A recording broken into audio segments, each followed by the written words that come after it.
स्वागत है साथियों आप सब लोगों का मेरे YouTube चैनल प्रोफेसर की क्लास में। तो दोस्तों हमने जितने भी रीजनल कोऑपरेटिव्स थे वो हमने कर लिए हैं। अब हम जो करेंगे वो ब्रेटन वुड्स संस्थाओं की तरफ हम करेंगे कि वो क्या हैं। वहाँ से भी बहुत इम्पोर्टेंट है, वहाँ से भी क्वेश्चन आते हैं।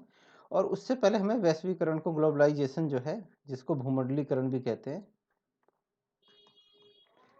ठीक है ना। तो कंफ्यूज मत होना, वैश्वीकरण आए भूमंडलीकरण आए तो उससे कंफ्यूज मत होना, और इंग्लिश में तो ग्लोबलाइजेशन ही होगा, ठीक है ना। तो इसको हम करेंगे, ठीक है ना। एक बार ये समझ लेंगे तो ब्रेटन वुड्स संस्थाएं हैं उनको समझने में बहुत इजी रहेगा। तो वैश्वीकरण या भूमंडलीकरण एक ही चीज़ है। और उससे पहले नेट, जो बच्चे नेट, सेट, जेआरएफ, पीजीटी का एग्ज़ाम दे रहे हैं, ठीक है ना, या एमए पॉलिटिकल साइंस से, ठीक है ना, पॉलिटिकल साइंस से कर रहे हैं, और जो ग्रेजुएशन पॉलिटिकल साइंस से कर रहे हैं, तो उनके लिए तो ये वीडियो बहुत इंपॉर्टेंट है, ठीक है ना। कोई भी कॉम्पिटिटिव एग्जाम दे रहे हैं, कंपटीशन एग्जाम दे रहे हैं, ठीक है ना, जिसमें आपका इससे संबंधित है, ठीक है ना, आपका इंटरनेशनल थ्योरी एंड अंतर्राष्ट्रीय सिद्धांत एवं संबंध से संबंधित है, या net, set, JRF, PGT, MA, BA, ये सारे इस तरह का एग्जाम दे रहे हैं, तो उनके लिए वीडियो इंपॉर्टेंट है, ठीक है ना। उनके लिए वीडियो इंपॉर्टेंट है, अदरवाइज आप एग्जिट कर जाइए, समय बेकार होगा, उसका कोई लाभ है नहीं, ठीक है ना, है ना। मेरे टाइम की भी कीमत है और आपकी भी टाइम की कीमत है। तो दोस्तों उसके अलावा ज़्यादा से ज़्यादा लाइक कीजिए। इसमें तो आपने बहुत ज़्यादा कंजूसी की है, लाइक नहीं किया करते आप, आपका शेयर नहीं करते अपने दोस्तों के साथ, लाइक तो करते ही नहीं, शेयर भी नहीं करते, सब्सक्राइब तो बहुत दूर की बात है, नहीं करते, ठीक है ना। ये तीनों चीज़ें आप नहीं करते, ठीक है ना। और मैं इतनी मेहनत कर रहा हूँ आप लोगों के लिए, डेली वीडियो बनाता हूँ। एक वीडियो बनाने में 2-2 घंटे 3-3 घंटे का टाइम लग जाता है।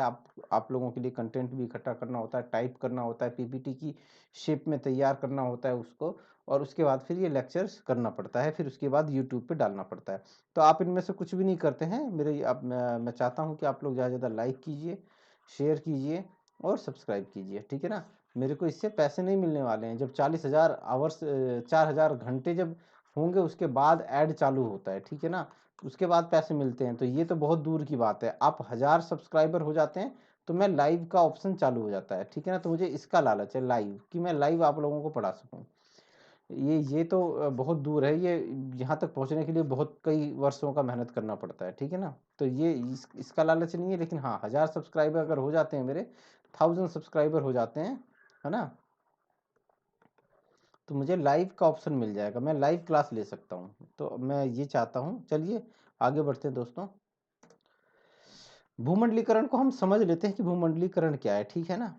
भूमंडलीकरण एक व्यापारिक क्रियाकलाप है, ठीक है ना। क्या है व्यापारिक क्रियाकलाप? व्यापार में क्या होता है, हम कुछ बेचते हैं, कुछ खरीदते हैं, ठीक है, यही करते हैं ना। विशेषकर विपणन संबंधी क्रियाओं का अंतर्राष्ट्रीयकरण करना है, जिसमें संपूर्ण विश्व बाजार एक ही क्षेत्र के रूप में देखा जाता है, ठीक है ना दोस्तों। अब क्या हो गया है कि हिंदुस्तान की जो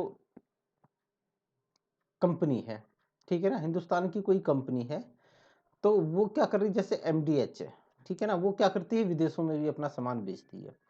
तो पूरा का पूरा विश्व क्या हो गया है, उसके लिए एक बाजार हो गया है, ठीक है ना। क्या हो गया, पूरा का पूरा विश्व एक बाजार हो गया। जैसे नेस्ले कंपनी है, ठीक है ना, बाहर की कंपनी है, तो वो इंडिया में भी माल बेचती है, यूरोप में भी बेचती है, अफ्रीका महाद्वीप है वहाँ पे भी बेचती है, यूरोप में भी बेचती है, ठीक है, और आपका अमेरिका जो महाद्वीप है वहाँ पे भी अपना सामान बेचती है। तो उसके लिए पूरा विश्व क्या है, एक बाजार हो गया है। क्या हो गया, पूरा विश्व एक बाजार हो गया है, वो पूरे विश्व में माल सामान बेचती है, ठीक है ना।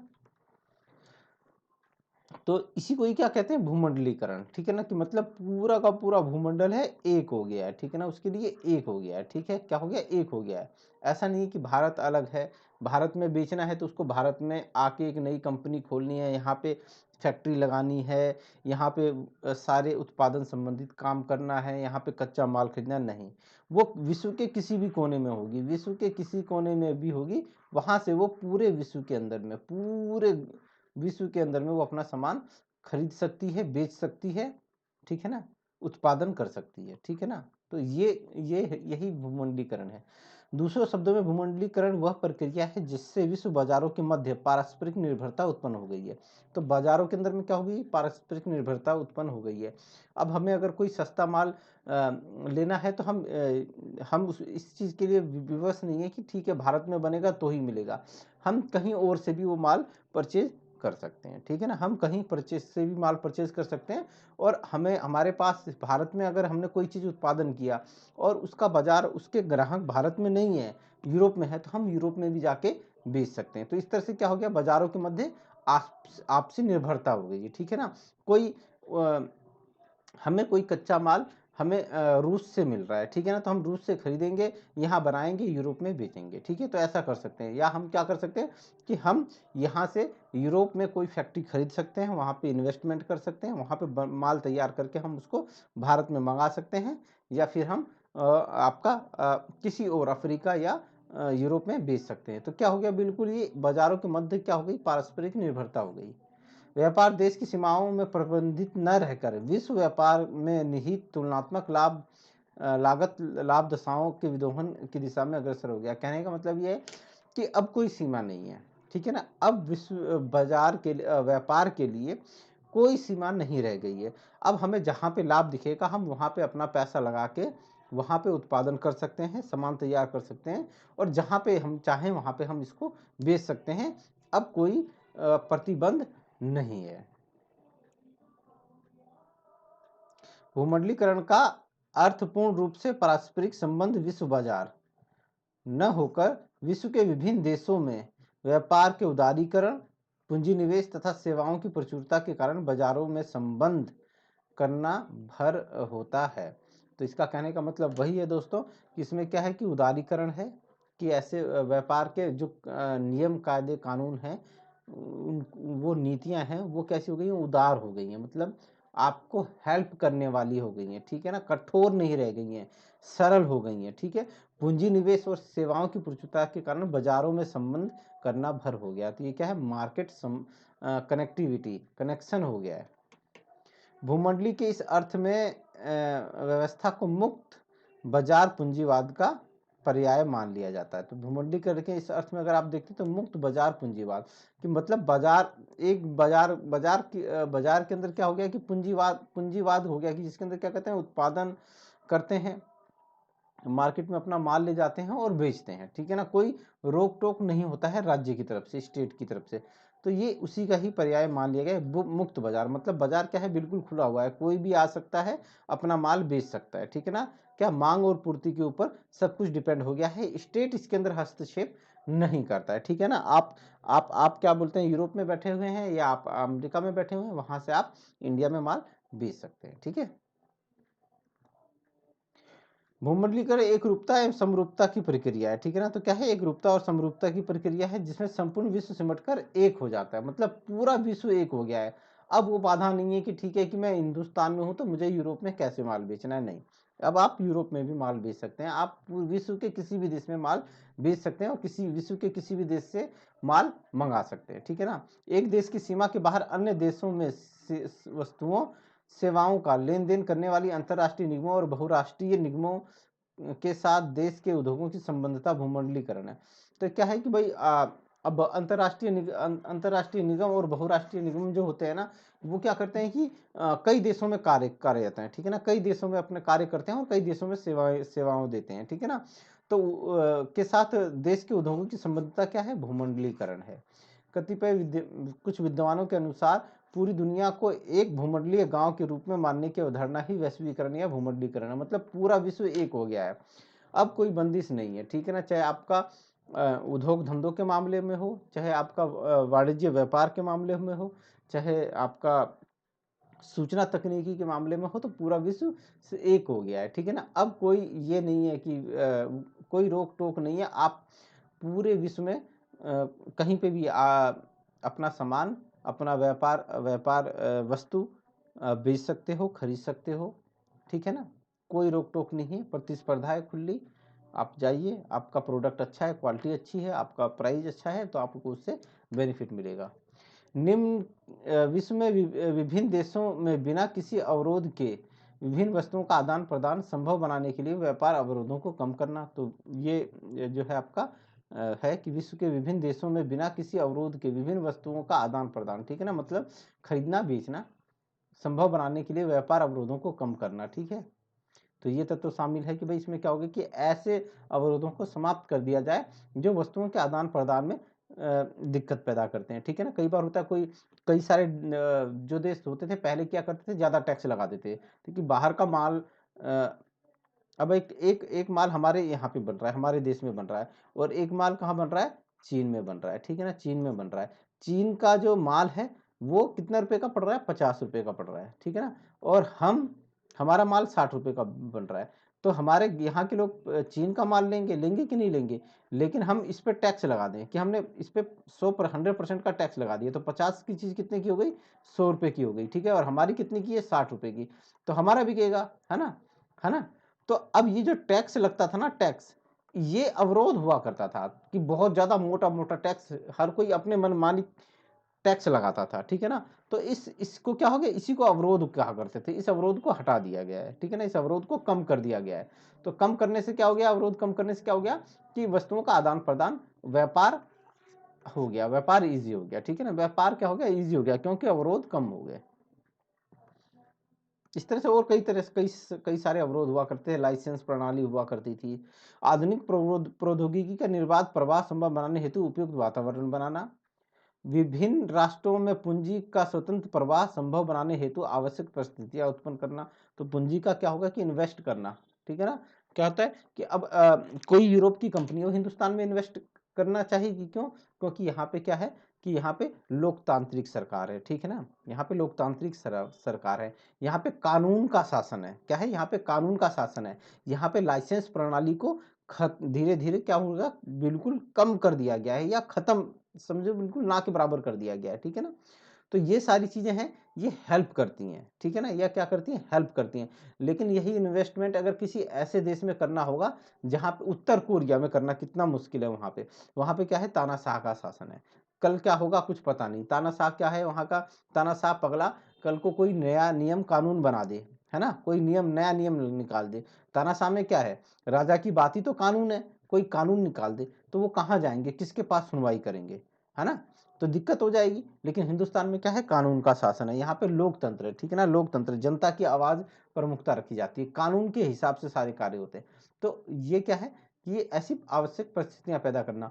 फिर भारत का कई क्या बोलते हैं आपका, अंतरराष्ट्रीय मुद्रा कोष का वो है आपका, विश्व गेट क्या WTO का सदस्य है, और अंतरराष्ट्रीय मुद्रा कोष का भी वो है आपका सदस्य है।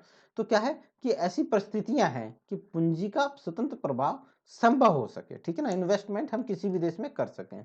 विश्व के विभिन्न देशों में श्रम का निर्बाध प्रभाव संभव बनाना, कि भाई श्रम भी इधर उधर से आ जा सके, ठीक है ना, कि हमारे देश के लोग कई दूसरे देशों में जाते हैं और वहां पे क्या करते हैं, अपनी सेवाएं देते हैं, ठीक है ना, देते हैं ना। अमेरिका के अंदर तो बहुत सारे लोग हैं, अगर आप अकेले अगर डाटा अगर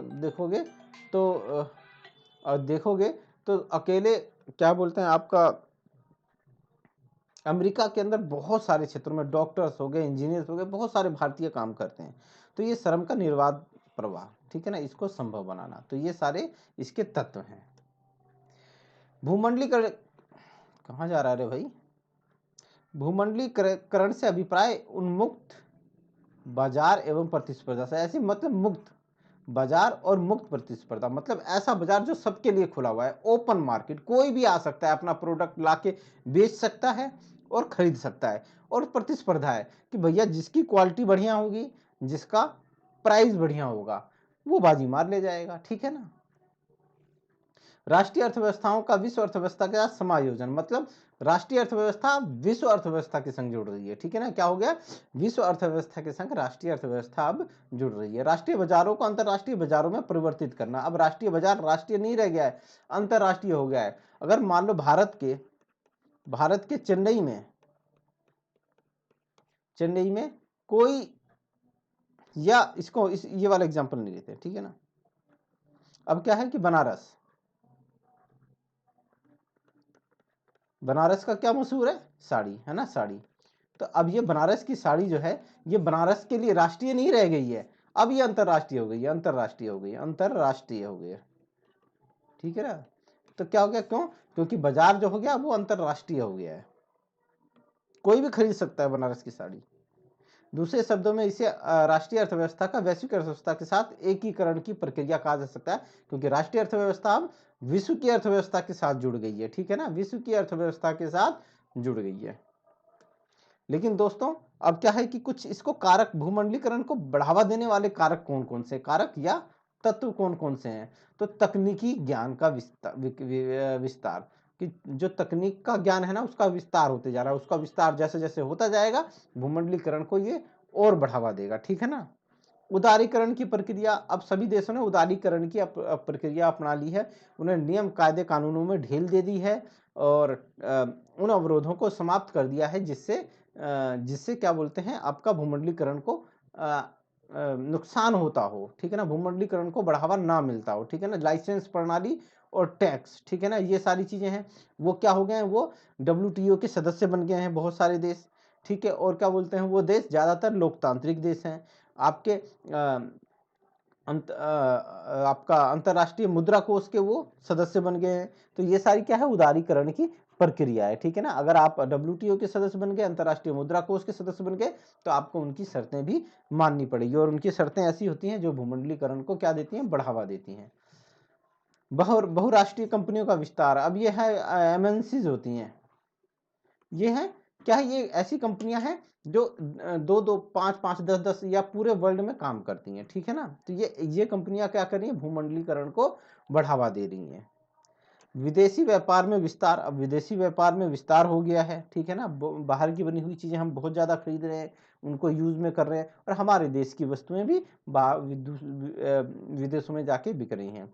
व्यापार एवं प्रशुल्क समझौता गैट, और जो गैट है, ठीक है ना, इसका सदस्य बन गए, ये भी भूमंडलीकरण को बढ़ावा देता था। और WTO, वर्ल्ड ट्रेड ऑर्गेनाइजेशन, ठीक है ना, ये भी क्या करता है, भूमंडलीकरण को बढ़ावा देता है, क्योंकि अगर आप इसके सदस्य थे, ये तो अब गैट बंद हो चुका है, अब WTO है गैट की जगह पे। लेकिन ये लोग क्या थे, ये लोग आप पे कहते थे कि आपको ऐसे नियम कायदे कानून बनाने हैं जिससे भूमंडलीकरण को बढ़ावा मिले, जिससे व्यापार को बढ़ावा मिले, ठीक है ना।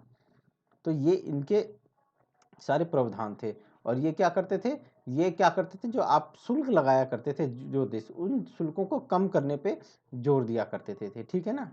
कि भाई ऐसा नहीं है कि कोई देश 100% शुल्क लगा रहा है, कोई 20% कर लगा रहा है, ठीक है ना। तो इससे क्या होता था, गड़बड़ होता था, गड़बड़ होता था। हर कोई चाहता था कि भाई मेरे देश की बनी हुई चीज तो मेरे पास विदेशों में बिके, लेकिन विदेशों की बनी हुई चीज मेरे घर में ना बिके। तो टैक्स लगा देते थे, बहुत मोटा टैक्स लगाते थे, प्रशुल्क कहते हैं जिसको, प्रशुल्क कहते हैं, प्रशुल्क, सॉरी ये गलती हो गया, प्रशुल्क। तो इसमें क्या होता था कि भाई जो देश जो था निर्यात पे तो बढ़ावा देते थे, आयात पे क्या करते थे, बढ़ावा नहीं देते थे, यानी शुल्क लगा देते थे, मोटा शुल्क लगा देते थे। अब तुम क्या बोलते हैं भैया, बाहर को तो बेचोगे तो आप बढ़ावा दोगे कि हाँ बेचो, यहाँ भी बेचो, वहां भी बेचो, वहां भी बेचो, और दूसरा देश आपके यहाँ बेचने आएगा तो आप उस पर मोटा टैक्स लगा दोगे, तो उससे क्या होगा कि व्यापार हो ही नहीं पाएगा, ठीक है ना, व्यापार हो ही नहीं पाएगा। और यही चीजें हुआ करती थी पहले, इसी वजह से गैट आया, इसी वजह से WTO आया। अब भूमंडलीकरण के प्रभाव क्या है, आर्थिक प्रभाव है, राजनीतिक प्रभाव है। आर्थिक प्रभाव के अंतर्गत क्या होता है कि भाई आपकी अर्थव्यवस्था बढ़ती है, आपके इन्वेस्टमेंट होता है, ठीक है ना, इन्वेस्टमेंट करते हैं लोग, तो आपकी अर्थव्यवस्था का आकार बढ़ता है, ठीक है ना। राजनीतिक प्रभाव है कि भाई अब बहुत सारी राजनीतिक घटनाएं होती हैं, आप गैट के सदस्य बन रहे हो, आप WTO के सदस्य बन रहे हो, आप अंतरराष्ट्रीय मुद्रा कोष के सदस्य बन रहे हो, या आप क्या बोलते हैं किसी ऑर्गेनाइजेशन के, किसी संस्था के, या किसी रीजनल सहयोग संगठन के सदस्य बन रहे हो, तो उसका प्रभाव आपकी राजनीति पे भी पड़ता है, ठीक है ना। अब उदाहरण के लिए जब हमने क्या बोलते हैं LPG की नीति अपनाई है ना, तो इसका प्रभाव हमारी अर्थव्यवस्था पे भी पड़ा। ठीक है ना, और हमारी राजनीति पे भी पड़ा, राजनीति पे भी पड़ा, ठीक है ना। तो ये सारी चीजें हैं कि भाई भूमंडलीय का प्रभाव आर्थिक भी पड़ता है और राजनीतिक भी पड़ता है। आर्थिक तौर पे आपका देश समृद्ध हो सकता है, मजबूत भी हो सकता है, और हो सकता है वो इसका उल्टा प्रभाव भी पड़ जाए और आर्थिक रूप से गरीब भी हो जाए देश, ठीक है ना। औद्योगिकरण पे प्रभाव पड़ता है कि उद्योग धंधों में बाहर की कंपनियां आती हैं और इन्वेस्टमेंट करती हैं, तो उद्योग धंधे तेजी से बढ़ते हैं, ठीक है ना। परंपरागत समाज से औद्योगिक समाज बन जाता है, ठीक है, भूमंडलीकरण के कारण। कि भाई आप हमारे भारत के अंदर क्या था कि परंपरागत तकनीकों का उपयोग किया जाता था, लेकिन जैसी भूमंडलीकरण को बढ़ावा मिला, नई एमएनसीज आई, कंपनी आई, तो वो औद्योगिकरण लेके आई, नए उद्योग धंधे लगे, तो ये सारी चीजें इसके अंदर जुड़ती हैं।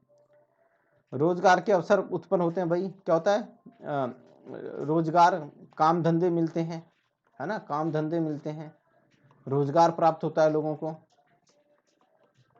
बेरोजगारी कम होती है।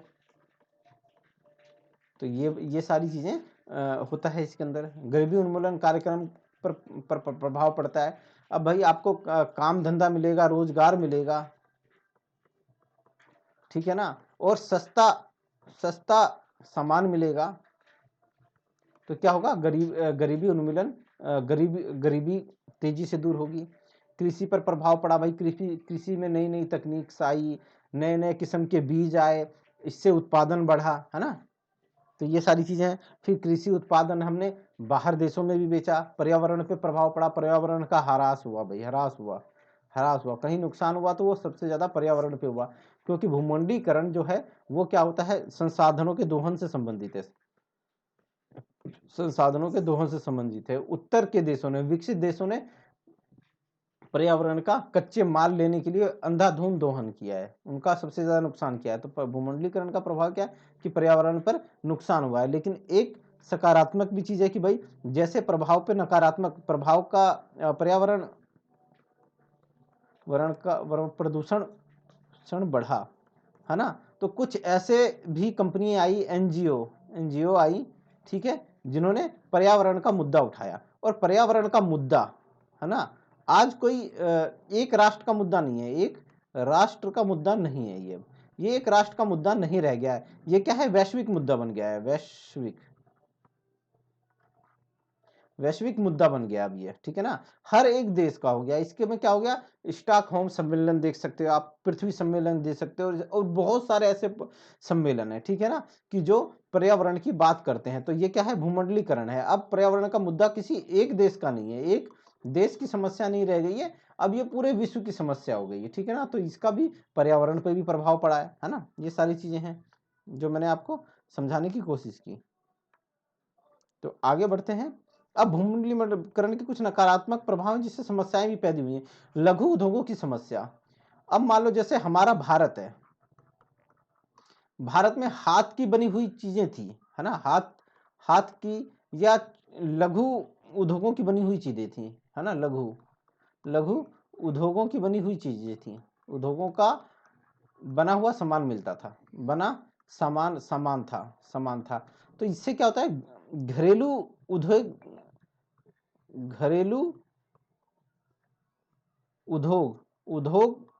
धंधे भी फल फूल रहे थे, ठीक है ना, फल फूल रहे थे।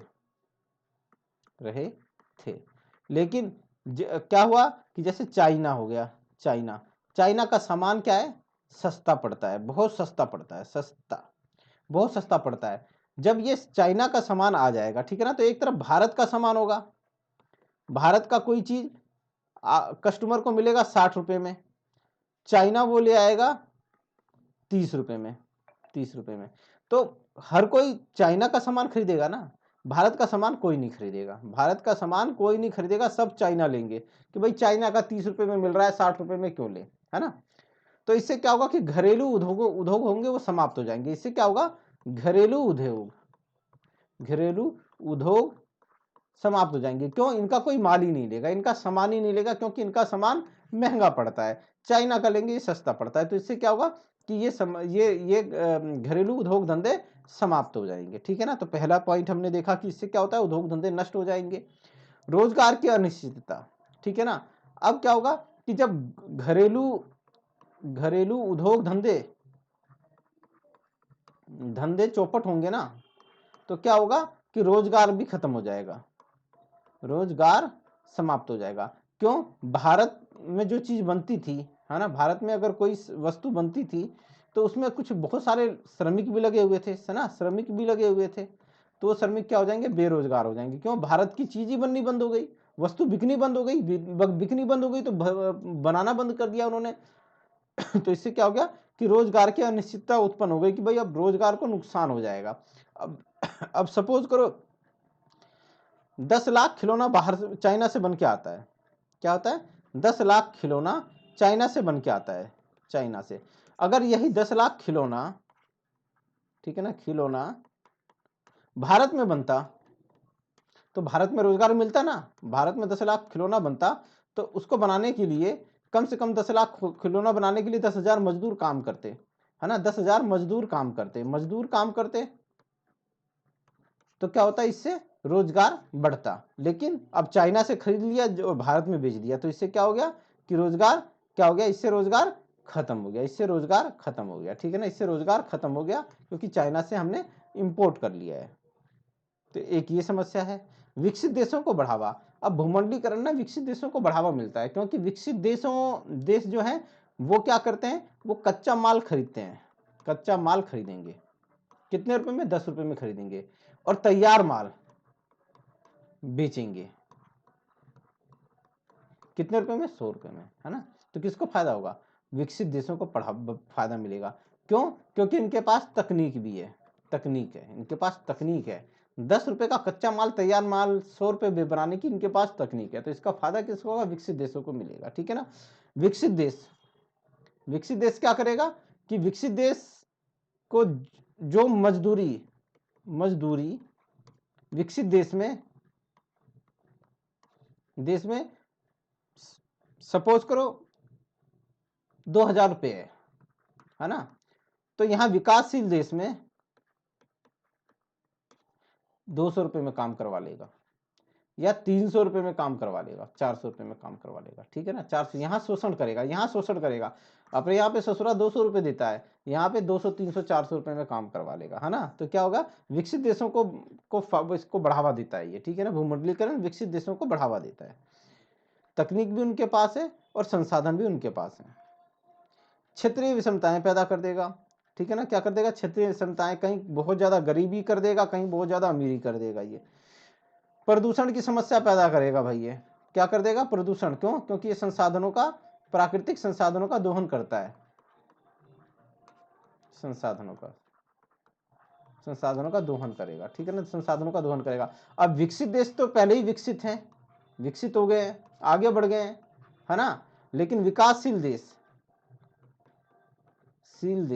ये तो पहले ही यहाँ पे हैं, ये यहाँ पे पहले ही पहुंचे हुए हैं रेस में, ये पहले ही आगे हैं, लेकिन ये यहाँ पे हैं। अब विकासशील देश को तो अगर आगे बढ़ना है तो इनको भी तो प्राकृतिक संसाधनों का दोहन करना पड़ेगा कि नहीं करना पड़ेगा दोहन। और दोहन करेंगे तो क्या होगा? प्रदूषण की समस्या पैदा होगी, ठीक है ना। विकसित देश कम नहीं करना चाहते, ये कम नहीं करना चाहते, विकसित देश कम नहीं करना चाहते, ये विकासशील देशों पर दबाव बनाते कि तुम कम करो।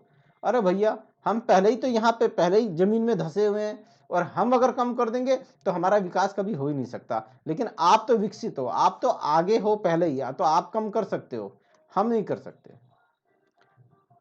अब इससे ग्लोबल वार्मिंग की समस्या पैदा हो रही है, इसी से ग्लोबल वार्मिंग हो रहा है, मौसम क्लाइमेट पूरा का पूरा चेंज हो रहा है। आने वाले टाइम में ध्रुवीय बर्फ सारी की काफी तेजी से पिघल रही है, और आने वाले 20, 25, 30 वर्षों के अंदर में जो समुद्र के किनारे वाले कई सारे जो शहर हैं वो डूब जाएंगे, जलमग्न हो जाएंगे। ये ग्लोबलाइजेशन का ही फर्क है, ठीक है ना। ग्लोबल वार्मिंग की समस्या को ये बढ़ावा दे रहा है। अब वैश्वीकरण के 3 प्रमुख क्षेत्र हैं भाई, आर्थिक क्षेत्र में होगा, राजनीतिक क्षेत्र में होगा, सांस्कृतिक क्षेत्र में होगा, ठीक है ना। तो हम आर्थिक वैश्वीकरण की चर्चा करेंगे क्योंकि यही ज्यादा इंपॉर्टेंट है हमारे लिए। संपूर्ण विश्व की अर्थव्यवस्था को जोड़ना, ये तो मैंने आपको बता ही दिया कि भाई पूरी विश्व का, और इसके 4 महत्वपूर्ण पहलू हैं, ठीक है ना। तो 4 पहलू कौन कौन से हैं वो देख लेते हैं।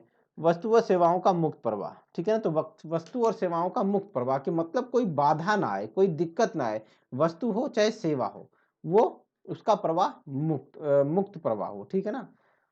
और इसके अंदर क्या क्या आ जाता है, वस्तु और सेवाओं के मुक्त प्रवाह में सीमा शुल्क समाप्त करना। तो सीमा शुल्क होती है एक देश से जब दूसरे देश में माल जाता है ना, तो उसकी सीमा में घुसने का कुछ शुल्क लगता है, ठीक है ना, वो शुल्क समाप्त करना, ठीक है ना, या कम करना, एक निश्चित कर देना, ठीक है ना। पहले क्या होता था कि कोई भी सीमा शुल्क 20% कर दिया, कभी 60% कर दिया, कभी 100% कर दिया, ठीक है ना, कभी 50% कर दिया, ऐसा नहीं होगा, ठीक है ना। आप इसको कम से कम रखिए, कम से कम रखिए और निश्चित रखिए, ठीक है ना। क्या होगा, निश्चित रखिए। तो सीमा शुल्क को समाप्त करना। ट्रिप्स, व्यापार से संबंधित बौद्धिक संपदा अधिकार। अब क्या होता है कि भाई किसी कंपनी ने कोई आविष्कार किया है ना, तो क्या है, इसने मेहनत की है, इसके ऊपर मेहनत की है, इस कंपनी ने, इस व्यक्ति ने, ठीक है ना, मेहनत की है इसके ऊपर। उसने पता नहीं कितना उस डिजाइन को बनाने में, या उस दवाई को बनाने में, उस वस्तु को बनाने में दिन रात एक कर दिए होंगे, ठीक है ना। इससे ये बनाया, ये बना के मार्केट में लेके आया और चाइना ने कॉपी कर लिया, चाइना ने कॉपी कर लिया, कॉपी कर लिया, तो इसकी तो मेहनत बेकार हो गई ना। आखिर इसने कई सालों तक वो आविष्कार किया, वो खोज की, वो दवाई बनाई, या वो वस्तु बनाया, या वो मॉडल बनाया, ठीक है, या वो गाना बनाया, तो उस पे उसका क्या है, उसका अधिकार है, ठीक है ना, कुछ लाभ लेने का अधिकार तो है ना। लेकिन कोई कॉपी कर लेता है, ठीक है ना, चाइना सब एक नंबर का चुट्टा है कॉपी करने में। तो कोई कॉपी कर लेता है, तो इसको क्या होता है, इसके हितों को नुकसान पहुंचता है, ठीक है ना। फिर भविष्य में कोई भी कहेगा यार आविष्कार करने का फायदा ही क्या है, क्या फायदा, जब कोई ना कोई कॉपी कर लेगा तो मुझे कोई लाभ नहीं मिलना। तो ये ट्रिप्स जो है व्यापार से संबंधित बौद्धिक संपदा अधिकार है, जो आपको ये कहता है कि भाई ठीक है, अगर आपने किसी चीज का आविष्कार किया है तो उसका कुछ विशेष लाभ आपको मिलेगा, ठीक है ना। अगर कोई दूसरा कॉपी करता है तो वो क्या देगा, वो रॉयल्टी पे करेगा, ठीक है ना। और अगर वो बिना रॉयल्टी पे किए ही कॉपी करता है तो उसका क्या होगा, उस पर जुर्माना भी लगेगा, वो भी लगेगा। अगर प्रत्येक देश को इसका व्यापार से संबंधित बौद्धिक संपदा अधिकार का बनाना पड़ेगा, ठीक है ना। नहीं तो अदरवाइज विदेश की कंपनी अपना माल लेके नहीं आएगी, कहेगी हटो यार, मैं माल लेके आऊंगा, तुम्हारे देश में कॉपी कर लेगा, डुप्लीकेट बना देगा, मेरा नाम भी खराब होगा और मेरे को कोई फायदा भी नहीं होगा। विकसित देश इन प्रावधानों को अपने अनुकूल करके विकासशील देशों का शोषण कर रहे हैं। जैसे विकासशील देशों पर दबाव डाला जा रहा है कि वो कृषि से सीमा शुल्क हटा ले। अब विकासशील देश जो है ना, शील देश ज्यादातर क्या है, कृषि प्रधान है। क्या है, कृषि प्रधान है। यहाँ पे क्या होता है, कृषि से संबंधित कार्य ज्यादा, उत्पादन ज्यादा होता है, ठीक है ना, उत्पादन ज्यादा होता है। अब मान लो जैसे भारत है, भारत है, ठीक है ना, भारत से यूरोप के देश, यूरोप या फ्रांस, फ्रांस कह रहा है कि भारत तू क्या कर ले, अनाज पे शुल्क हटा ले, अनाज से गेहूं चावल से शुल्क हटा ले, ठीक है भाई, हमने शुल्क हटा लिया, तो हमारी चीज तो तुम्हें मिल गई, बिल्कुल उसमें मिल गई, है ना, है ना। तो क्या होगा कि शुल्क हटा ले, लेकिन हमारा जो मेन जो उत्पादन है, हमारा अनाज का उत्पादन है, ठीक है ना, अनाज का उत्पादन है। अगर शुल्क हटा लेंगे, है ना, तो क्या होगा कि बाहर का आदमी आके क्या हमारे देश में अनाज फेंक जाएगा, हमारे देश में अनाज फेंक जाएगा। और फिर क्या होगा कि विकासशील देशों के पास तकनीक तो होती नहीं है, तकनीक में ये पिछड़े होते हैं, ठीक है ना, तकनीक में पीछे पिछड़े होते हैं। तो अगर क्या कर दिया कि सीमा शुल्क हटा लिया, है ना, तो जो बाहर के देश हैं, बाहर के देश हैं, ये क्या करेंगे, यहाँ पे अपनी खाद्य सामग्री देना चालू कर देंगे, ठीक है ना। तो इससे हमारे देश का क्या है, हमारे देश का आटा, गेहूं चावल जो कृषि से संबंधित प्रोडक्ट है, वो क्या हो जाएगा, वो महंगा हो जाएगा, ठीक है। तो इससे क्या होगा, हमारे हितों को नुकसान होगा। तो ठीक है ना, तो ये दबाव बनाते हैं और इसलिए हमको सीमा शुल्क हटाना भी पड़ा कि भाई हमें भी अगर किसी के देश के में अगर माल बेचना है तो हमें भी अब वैसे ही नियम रखने पड़ेंगे ना, जैसा हम दूसरे के प्रति सोचते हैं। तो दबाव डाला कि कृषि से सीमा शुल्क हटा ले, और हमें हटाना पड़ा। भारत ने 2006 में अपने कृषि संबंधी सीमा शुल्क को इन्होंने हटा लिया था।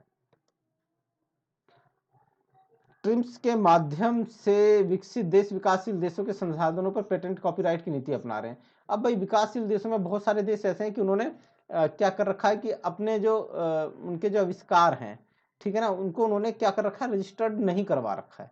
तो दूसरे देश होंगे वो फटाफट लेके पहुंच जाएंगे, कहेंगे देखो जी हमने ये नया आविष्कार किया है, लाओ जी हमें इसका कॉपीराइट दे दो हमको, है ना। तो ये दिक्कत है। अब जैसे अमेरिका ने हल्दी, चावल, बैगन पर क्या करवा दिया, पेटेंट करवाया। लेकिन ये हल्दी जो है ये तो हमारे भारत में क्या बोलते हैं, हजारों वर्षों से यूज हो रहा है ना, हल्दी का हम यूज कर रहे हैं। चावल, बैगन है, तो भारत ने क्या कर दिया था, विरोध कर दिया था। और फिर भारत को सफलता मिल गई थी कि भाई उन्होंने कहा हाँ भाई ठीक है, जो भारत है वो हल्दी, चावल वगैरह ये भारत की खोज है, तुम्हारी नहीं है, ठीक है ना। तो विकसित देश विकास देशों को निर्यात को बाधित कर रहे हैं कि भाई क्या बोलते हैं, जैसे विकासशील देश कोई चीज बेचना चाहते हैं विकसित देशों में, तो विकसित देश क्या करेंगे कि कोई नए नए नियम कानून लगा देंगे। जैसे भारत के संदर्भ में कहते हैं कि भारत 14 वर्ष से कम की आयु के बच्चों से कार्य करवाता है, इसीलिए हम भारत का सामान नहीं खरीदेंगे, ठीक है। ये कहते हैं ना, यूरोप के देश और कनाडा देश ये कहते हैं कि भारत जो है 14 वर्ष से कम की आयु के बच्चों से कार्य लेता है, इसी वजह से हम वहां के बने हुए चीजों को नहीं अपने देश में आयात नहीं होने देंगे, ठीक है ना। तो ये चीज है, या अतिरिक्त शुल्क लगा देता है कि भाई इनसे ज्यादा वो करवाओ क्योंकि बच्चे से काम करवाते हैं। यूएसए ने भी अपने विशेष संरक्षण दिन 1988 के तहत प्रतिबंध की नीति अपना रहा है। पूंजी का मुक्त प्रवाह, ठीक है ना। तो दूसरा क्या है, पहला था आपका वस्तुओं और सेवाओं का मुक्त प्रवाह, दूसरा पूंजी का मुक्त प्रवाह। पूंजी भी क्या होनी चाहिए, एक देश से दूसरे देश में मुक्त उसका प्रवाह होना चाहिए, के माध्यम से विकसित देश विकासशील देशों की बहुराष्ट्रीय कंपनियों को बढ़ावा दे रहे हैं। तो विकसित देश क्या कर रहे हैं, विकासशील देशों में बहुराष्ट्रीय कंपनियों को बढ़ावा दे रहे हैं कि भाई वहां जाए, खूब व्यापार धंधा करें और वो करें। सूचना का मुक्त प्रवाह, अब क्या होता है कि भाई ये जो कंपनियां है ना, जैसे ये फेसबुक है ना, ये बाहर की कंपनी है, अमेरिका की। तो ये क्या है कि इनके पास सूचनाएं बहुत है, ठीक है ना, क्या है, सूचनाएं बहुत है, इन्फॉर्मेशन बहुत है। तो ये क्या करते हैं कि इन्फॉर्मेशन का गलत दुरुपयोग कर रहे हैं, ठीक है ना। जैसे कि एग्जांपल है कि भाई अब की क्या है कि विकासशील देशों की गुप्त सूचनाओं को प्रकाशित कर रहे हैं। जैसे अमेरिका की कंपनी विकिलीक्स ने क्या किया, विकिलीक्स ने भारत सरकार के उस पत्र को सार्वजनिक कर दिया जो भारत ने अमेरिका को भेजा था, किसके संदर्भ में, चीन के संदर्भ में। तो एक ये भी समस्या है कि भाई ये नहीं होना चाहिए। श्रम का मुक्त प्रवाह, भाई श्रम का भी मुक्त प्रवाह होना चाहिए कि सबको श्रम मुक्त मिलना चाहिए। कब, जैसे क्या बोलते हैं कि H1 वीजा वगैरह इस तरह का जो है ना, कि उसके तहत भी लोग क्या करते हैं कि एक देश अमेरिका जो है वो बाहर के उसमें रोक लगा देता है, क्योंकि बाहर जो आपका अमेरिका की कंपनियां हैं, अगर उनको भारतीय श्रमिक अगर सस्ते में मिलेगा तो वो अमेरिका का श्रमिक क्यों लेंगे, है ना। तो इसका भी मुक्त प्रवाह होना चाहिए। तो इसके तहत भी नियम कानून बनाए गए हैं, है ना। तो ये जो था मैंने आप लोगों को करवाया। तो आप लोगों को अगर ये वीडियो अगर अच्छा लगा हो, पसंद आया हो, तो ज़्यादा से ज़्यादा लाइक कीजिए, शेयर कीजिए, सब्सक्राइब कीजिए, है ना। ये जरूर कीजिए यार, ये सब्सक्राइब करना बहुत ज़रूरी है, ठीक है ना। अब इसके बाद ये यूनिट धीरे धीरे समाप्ति की ओर है, तो नई यूनिट आनी है। लेकिन आप जब हौसला मेरा बढ़ाएंगे तभी तो बात बनेगी ना। मैं अपना टाइम इतना वेस्ट कर रहा हूँ आपके लिए, तो थोड़ा सा लाभ मेरे को भी मिलना चाहिए।